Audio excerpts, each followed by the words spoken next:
We hope you'll enjoy your stay at Hotel Hell. I'm Jason Horton. I'm Rebecca Lieb. And this is Ghost Town.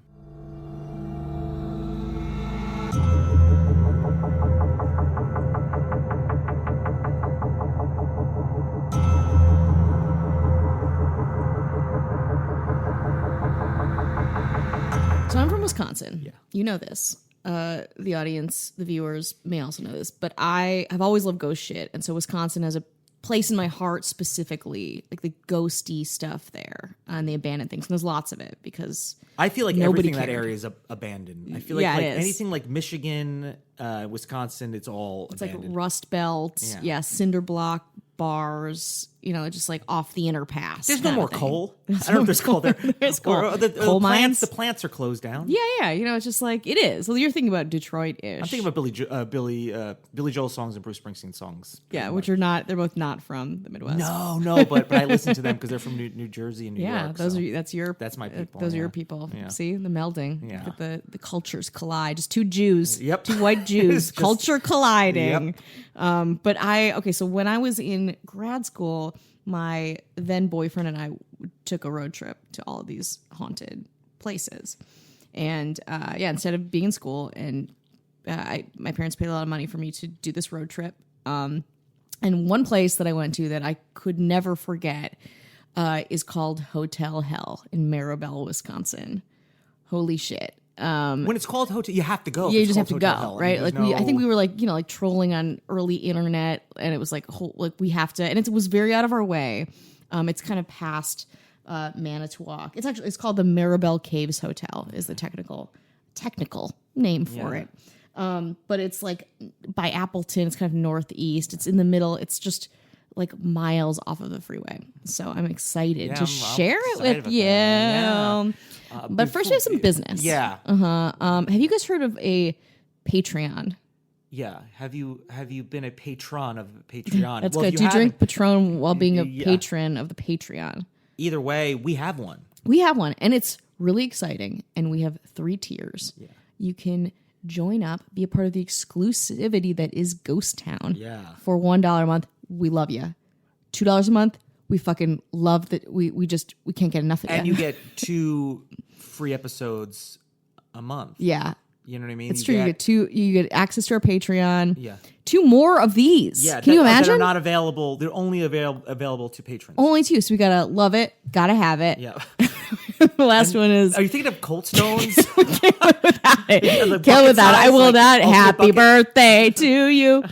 The third one, $25 a month. We know that you're not a Rockefeller, but if you choose this, I will do a tarot read for you. Yeah. And I am very empathic. Yeah. Some people say that. A couple people said that. Just like 2. Yeah. But it's really fun, and it's as long as you want. And you get access to all of the stuff that we talked about that the $2 people get. And we'll talk you up. Yeah. We'll talk you up right here. On episode. On air. We don't do that for anybody except Steven Savage. Imagine for a second getting immortalized on a podcast. Imagine that. Can you imagine? Wrap your brain around that shit right now. Yeah. Sit down. Yeah. Take a seat and think about it. So you'll be forever immortalized on an episode. You will get 2 free episodes a month. Anything on the Patreon wall. We're eventually going to have merchandise. So there'll be discounts on the merchandise. We're working on that right now. You will be at the forefront of our journey as Ghost Town. Imagine it's a club and there's like a VIP line. Yeah. And normally people tell you. You fly in on a helicopter on the top of the club. Yes. Like you zip line past the VIPs to get in, but you still have to pay $5. You still have to pay $5 to get in, yeah. You own the club, but you still have to pay $5. That's right. The drink is not free. Yeah. So we're really excited about it. Please help us out. We are going to use all this money to go to these places, like this hotel. Like I got to go back there now that I'm not, 22. Right. Now that I can appreciate it as a seasoned 24-year-old. Not using it as like a location for a date. Yeah. For my boyfriend and I to like make out in the car. Why don't you meet him there again? I don't know. What's he doing? I think he's abroad. He's married. Oh.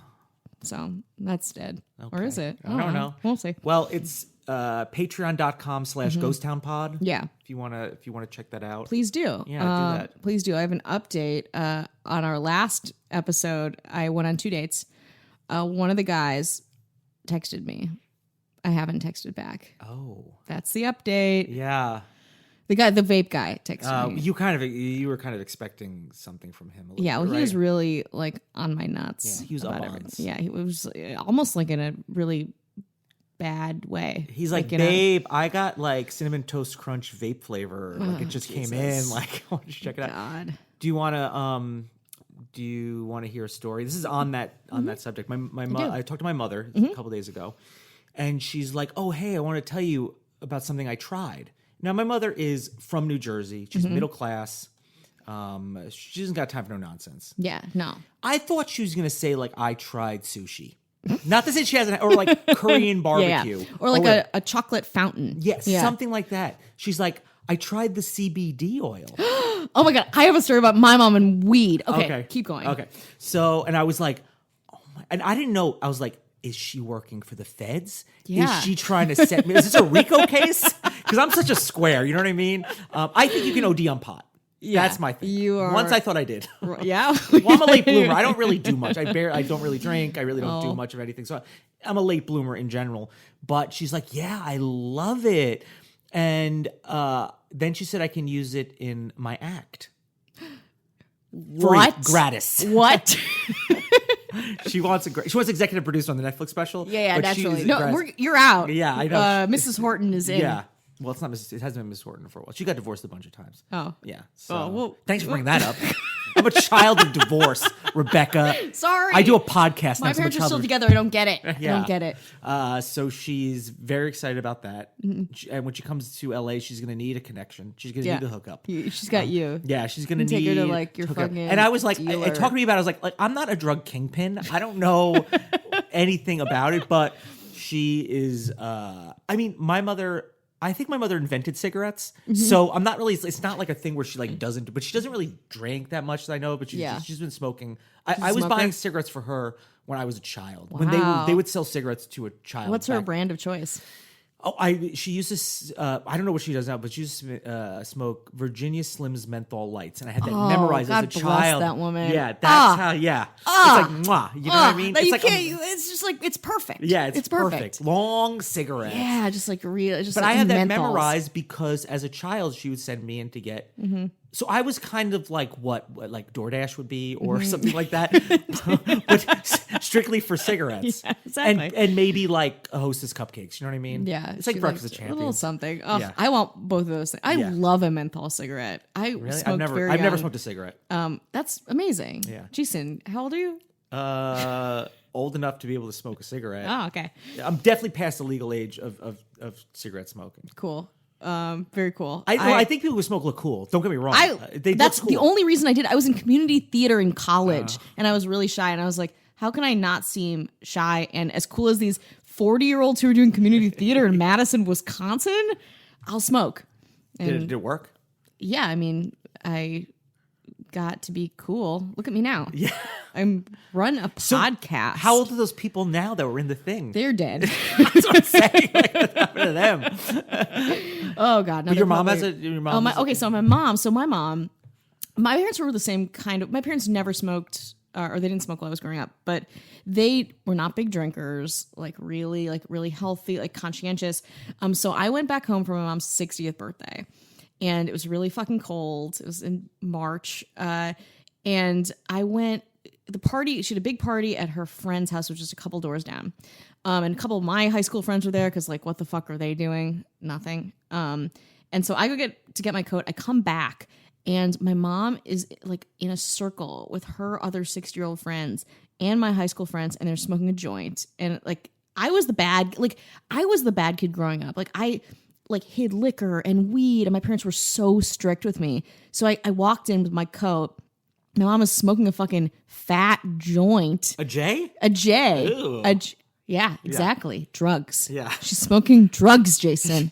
So she's addicted now, I'm assuming. Yeah, she's actually, yeah. I was like, gotta go to rehab. I put her in the car. But no, I go in, I'm like my brain kind of like explodes a little bit. And my friend had like rolled her a joint, of course. And she's smoking it. And she's like, Rebecca, come join us. And I was like, I don't think so. And then my mom was like, don't be weird. Oh. And then all of our friends were like looking at me, and my friends were looking at me, and I'm like, holy shit. You're the this is buzzkill. The least cool I've ever been. Yeah. And they were all like, what's your problem? You wish you had those cigarettes with you for community college style, right? Yeah, right. Just get in there. Really, community college, I wish. Probably better use of my parents' money. Yeah. But I felt really uncool. My mom smokes weed occasionally. She loves Patron as well. But yeah, it was pretty mortifying. And I left. I went back home. Yeah. That's it. And now she's she's a have you seen Breaking Bad? Yeah. Is season 4 of Narcos about her? Exactly. So it's a happy ending. Yeah. But I'm actually going home to visit my family. Is this a good transition for? Is this where we're back? I thought that was Hotel Hell. that ring of 60-year-old women in the North Shore, Wisconsin. Yeah, that drug palace. Some would say that. So the Maribel Caves Hotel, aka a Hotel Hell. Let me take you on a journey. Okay. We're back in Wisconsin. It is northeast by Appleton. It's pretty close to. Have you heard of Making a Murderer?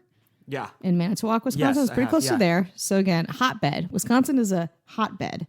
It was built in 1900s as the Maribel Caves Hotel, and it just has had a very long and strange history. It was named after the neighboring Cherney Maribel Cave. So think about this hotel, and it looks medieval. Like it's not like something you would see it's something you would see in London, like far out, like someone's English garden, and there's this like very heavy stone cave. Like it feels very like European. Gothic, not even Gothic. It's stone. It feels like medieval timesy kind of a thing. It's really heavy. The windows are really small. Even pictures in its heyday, it's just like it's not a welcoming. It's not like a hotel. Like you're not like, oh, let me check in and get comfortable. You're like, I got to get the fuck out of here, kind of a thing. So I don't know what was happening, but it was around all of these caves. And they also refer to it as Motel Hell, but that's not right. It's Hotel Hell. So it is very reminiscent of Western European medieval castle ruins. But it began as a therapeutic hotel and spa where the tired and worn could be invigorated. Those were in quotes. I found them. So I don't know what that means, what kind of spa we're talking here. Not so relaxing from my perspective. Leeches? Maybe. Oh, okay. Bleeding out? Yeah. Perhaps. Thanks to its unique location, both close in proximity to a natural spring and the railroad that passed through Maribel, the hotel was a popular rest stop for many traveling Americans in the early 1900s. Again, to do what? I don't know, to exfoliate or put on a cute cat mask? I'm not sure. But there were springs around it, so I guess it made sense, and a railroad. They say that notorious gangsters and bootleggers like John Dillinger and Al Capone went there and were on some kind of VIP list. That has kind of been debunked, because why? But it also functioned as a spring water bottling plant with carbonizing equipment. So only, you can kind of imagine that it was this place that seemed healthy and nice and, welcoming. But the hotel and bottling plant began to go under around 1915 and was eventually purchased by Adolf Cherney, owner and operator of a local construction company. We don't name people Adolf anymore, but in 1931, he resided there until his death, which was preceded by the death of his younger daughter, Norma, who died under mysterious circumstances. So all this stuff is going under. People don't want water anymore from Maribel. People do not want to rejuvenate there. The owner's daughter died, and here we are. He sold it to a new owner, Jeff Miller. The building reopened again as a hotel in 1981. So a long, long time. We're going to try to get this hotel started. Was it like abandoned for that time, or is it just kind of dormant? It was just kind of like owned and you couldn't go there, but it was still like a building. More and more this building has eroded and become just like stone rubble on the ground in the middle of nowhere. So it was still kind of a building that seemed like it could be repurposed for something, and it was. So in 1981, Miller tried to make it a hotel, saw little success, and because the people in Maribel were like very weirded out by this place. They had already kind of ascribed it as being haunted by like unpleasant spirits kind of surrounding it. Like they didn't like the way it looked. Then in 1985, with no known cause, the building was engulfed in a fire large enough to reduce the building to like limestone bones. And that's kind of where most of the pictures that you see are. So this medieval hotel reduced to these, I mean, there's still floors in it, so it's not like reduced to nothing. But a fire that nobody knows about or how it started or where it, like even how it went out. It's just kind of like.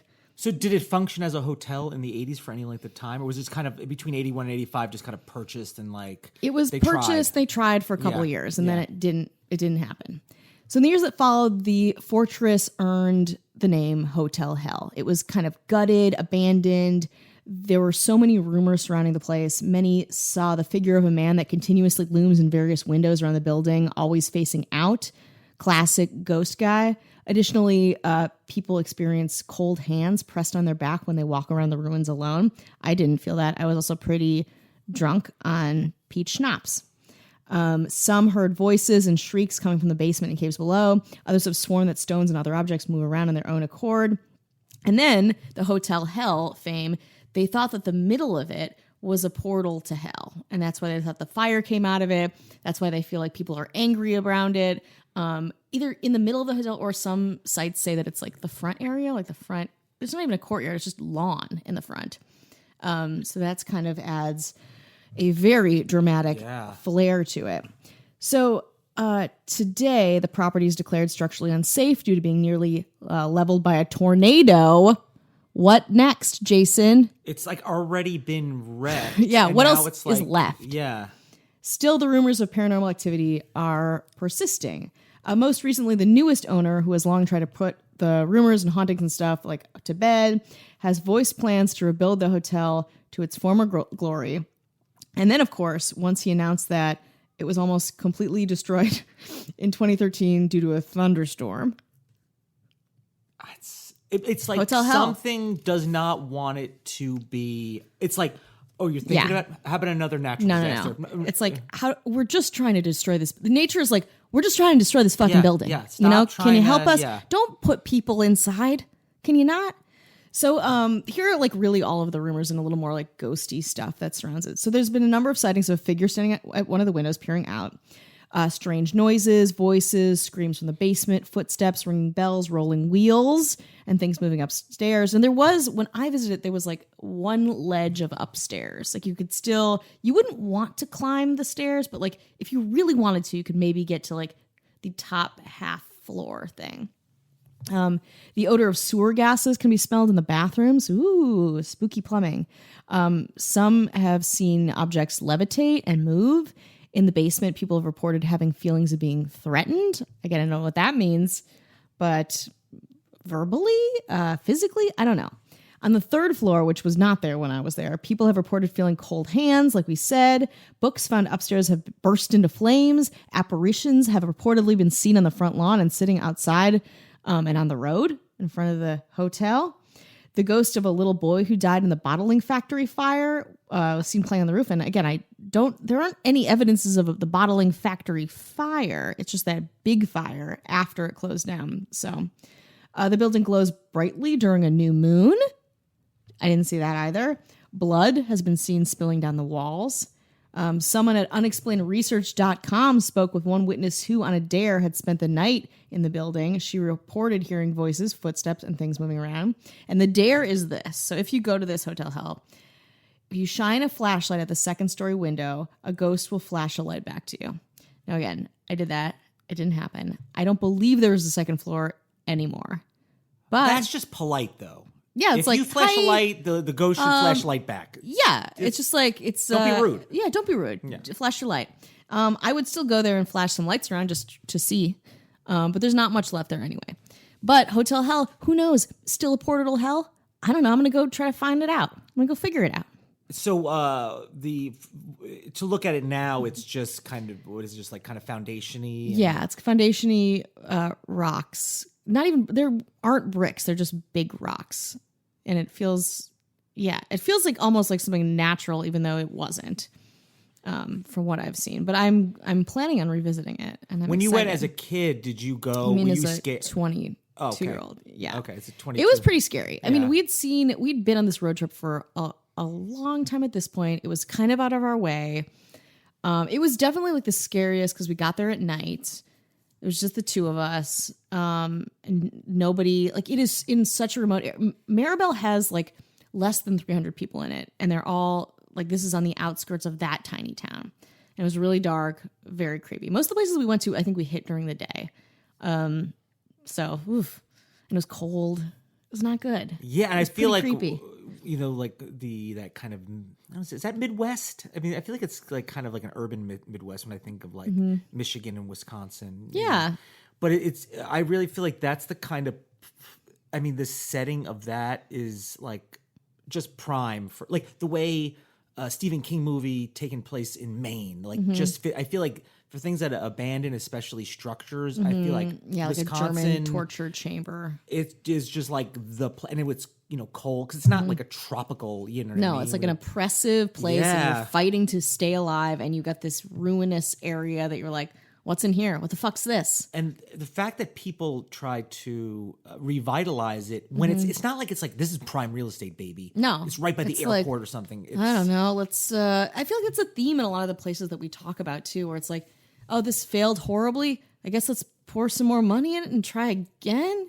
Yeah. Instead of just starting over, like we feel very attached to structures in our lives, I think. Yeah, and you just don't want to, for some reason, don't want to give up on it. And it doesn't seem like it ever really had like huge success where you're like, no. Like I said, it's in a place where like the trade-off is, listen, it's right by the airport. It's like, there's going to be tons of traffic. You know, the downside is portal to hell. Yeah, that's down. It doesn't have any of the things. Exactly. You can have all the bottled water you want. Yeah. The best ones from the springs. It sounds like it's just all you may negative. burst into flames. Like it sounds like even if you like, let's just say you turn it into a hotel, a regular modern hotel, or kind of somewhat, kind of funky or whatever. How much how much business is it going to get? Beside the fact that it's supposedly a portal to hell. Exactly. It's just going to be people like us play going up. there. I know. They going should really there. play that up. And actually, there is a site, and I'll link this, or maybe I'll put some pictures on the Instagram of just a collection of pictures at night with like orbs and shit. Yeah. From the Hotel Hell. That'll be on Ghost Town Pod if you're not checking out the Instagram. Yeah, but you should check out both. Check out both. Yeah, maybe we'll always put some extra stuff on the patreon.com/ghosttownpod. What? Yep. Yeah. You got it. You know what that's a portal to? Heaven.